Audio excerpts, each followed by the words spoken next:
bismillah alhamdulillah wasalaatu wasalaamu ala rasulillah. jàng nañu benn dog ci ñaan bi, nañu jël dog bi ci des. rabbi a'uuzu bika min al kasali wa suu'il kibari. rabbi a'uuzu bika min azabin fil naar wa azabin fil qabri. rabbi a'uuzu bika min al kasali. rabbi mooy yow sama rab. a'uuzu maa ngi wut kaarange bika ci yow. min mooy ci al kasal. kasal mooy tayal. ok kasal mooy tayal. kasal tayal.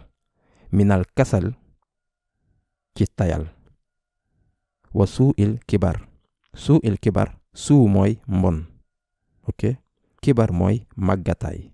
suu'il kibar ci mbonu màggataay. rabbi a'uuzu bika minal kasal wa suu'il kibar.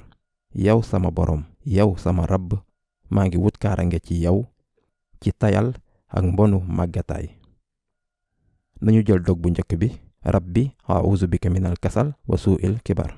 al kasal tayal mooy bañ a def jëf yu baax te yàlla jox nañu doole ngir ñu def leen, lu mel ni julli sunuy kër te ngeen mën a dem jàkka ba, wala bañ a am xam-xam alquran wala xadiisi te ngeen am kàttan bi, loolu mooy kasal. suu'il kibar nag nit mënul def ay jëf yu baax ndax mettitu màggataay, lu mel ni xel bu neexul, xel buy fàtte, doole yaram bi di wàññeeku ba pare di yaakaar ci ñeneen ñi ngir ndimbal.